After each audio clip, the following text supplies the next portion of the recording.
Ya, terima kasih. Izin Pak Menko, nama saya Hidro Ariantes. Saya petani dari program PSR dan saat ini dipercaya sebagai sekretaris di Koperasi Swadaya Mas Bersama. Yaitu lahan kita koperasi itu adalah benar di tempat ini sekarang. Kalau sedikit saya jelaskan bahwasanya yang sebelah kanan saya adalah lahan kita yang untuk tahap 1. Jadi dia sudah masuk dalam tanaman menghasilkan. Yang sebelah kiri itu tahap 2. Dan tahap 3 yang tadi ditanam, Pak. Jadi memang kita Koperasi Swadaya Bersama merupakan tuan rumah dalam acara hari ini. Artinya begini, Pak, bahwasanya memang dana BPDPKS itu sangat-sangat membantu untuk kita petani, karena memang petani itu tidak mempunyai kemampuan untuk melakukan replanting sesuai dengan aturan yang ada, dengan biaya yang ada. Jadi memang sangat-sangat membantu sekali. Tetapi sekedar informasi buat Pak Menko, tahap 1, tahap 2, tahap 3 daripada lahan kita, itu totalnya sekitar 500 hektar, Pak. 500 hektar lebih. Tetapi dari 500 hektar tersebut, hanya sekitar 20% yang memperoleh dana dari BPDPKS. Hanya sekitar 100 hektar lebih, dan sisanya itu adalah pihak swadaya atau komersil. Ada beberapa hambatan yang ingin saya informasikan di sini, terutama dalam pengajuan untuk dana BPDPKS. Memang yang kita ketahui aturan dari BPDPKS pusat itu sudah sangat jelas dan simpel sekali menurut kita, dan juga saat ini didukung oleh adanya yang terintegrasi dari PSR Online, itu sangat membantu kita dalam pengajuan untuk memperoleh dana BPDPKS. Tetapi Pak, ada tetapinya Pak, tetapi penafsiran sampai dengan tingkat yang ke bawah pada saat verifikasi dokumen dan segala macam, itu yang menjadi banyak turunannya, Pak. Dan kadang-kadang kita mengajukan untuk tahap ini, tahap berikutnya sudah berubah, Pak. Aturan-aturan yang ada, sehingga itu sangat membuat kita sangat susah sekali untuk mendapatkan dana BPDPKS ini. Jadi kembali dalam hal ini kami minta dari Pak Menko, bagaimana bisa untuk mensinergikan dengan jajaran yang ada, supaya permintaan kami adalah sederhana saja, Pak. Bagaimana aturan yang ada dalam hal verifikasi tersebut, itu juga kita miliki. Sehingga pada saat kita mencari lahan, kita sudah sebagai verifikator. Sehingga ke atasnya, dengan standar yang sama, niscaya tidak akan ada lagi permasalahan bolak-balik.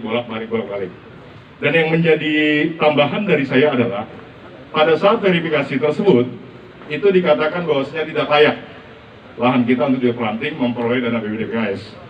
Tetapi di lain sisi, pada saat kita komersil, mengajukan dana ke bank mengatakan kamu layak untuk mendapatkan pinjaman. Itu satu poin, Pak. Poin kedua adalah, dalam hal peremajaan sawit rakyat ini, kita koperasi atau masyarakat susah mencari lahan, Pak. Kalau tadi targetnya adalah 14.000 hektar untuk tahun 2022, saya agak ragu, Pak. Ragunya kenapa? Karena banyak lahan-lahan yang ada di daerah Riau, khususnya kan di sini, itu yang diklaim sebagai kawasan hutan. Walaupun lahan tersebut sudah dikuasai atau sudah diusahakan oleh petani lebih dari 20 tahun.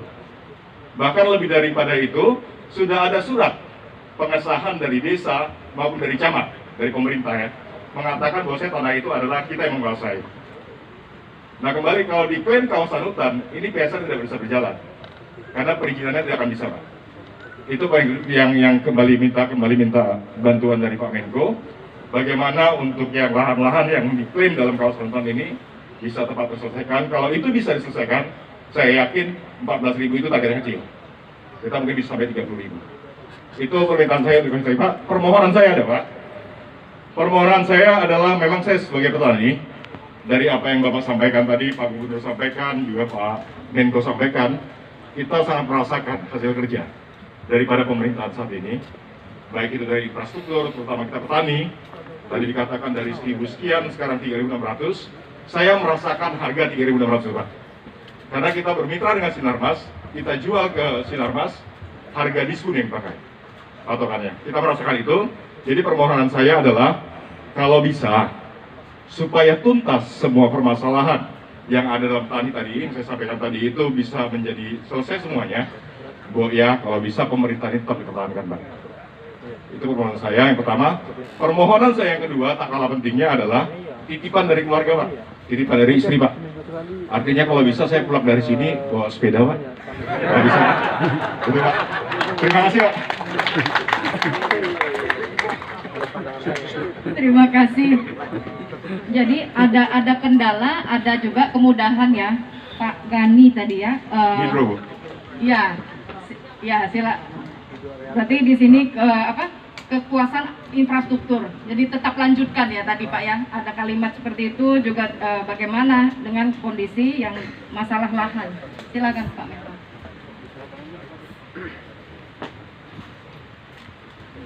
Pertama tentu jawaban sepedanya dulu. Kalau sepeda mesti minta sama Pak Presiden Jokowi. Takutnya saya nggak boleh masuk rumah nanti, Pak. Kalau bawa sepeda, Pak.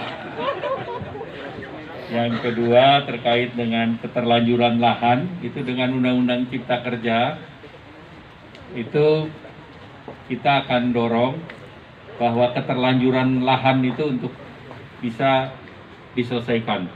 Dan itu sudah diidentifikasi berapa keterlanjuran lahan, dan itu tugasnya nanti kepada Pak Gubernur, Bupati untuk merapikan itu, Pak. Jadi mudah-mudahan ini dengan Undang-Undang Cipta Kerja bisa diselesaikan. Mungkin segi tambahan Pak Menko, izin Pak Menko.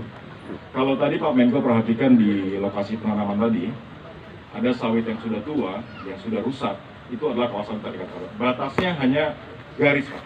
Kalau setahu kami, masyarakat, namanya kawasan hutan, dia harus ada taman batas yang jelas. Ya, itu teknis Pak, silakan nanti diselesaikan dengan dinas di masing-masing daerah. Karena itu regulasinya sudah jelas, sudah dipetakan oleh pemerintah, sudah diidentifikasi oleh pemerintah pusat, tinggal masing-masing pemerintah daerah yang menyesuaikan tentunya tata ruang dan terus dengan BPN terkait dengan sertifikasinya. Jadi itu. Kalau yang terkait dengan yang masalah kredit dan yang lain, kita sudah siapkan paketnya, dan juga terkait dengan jumlah yang bisa di-replanting juga jumlahnya besar dan tiap tahun itu tidak dicapai. Secara teknis kita akan sederhanakan terus. Sebelumnya melalui Dirjen Perkebunan ada 14 persyaratan. Sekarang persyaratannya 2, ini ada deputi saya, Ibu Mus. Tapi rupanya saya juga monitor dari 2 persyaratan, lampirannya banyak juga. Jadi dari teknis berubah jadi lampiran. Nah ini nanti kami akan lihat lagi. Demikian, terima kasih Pak.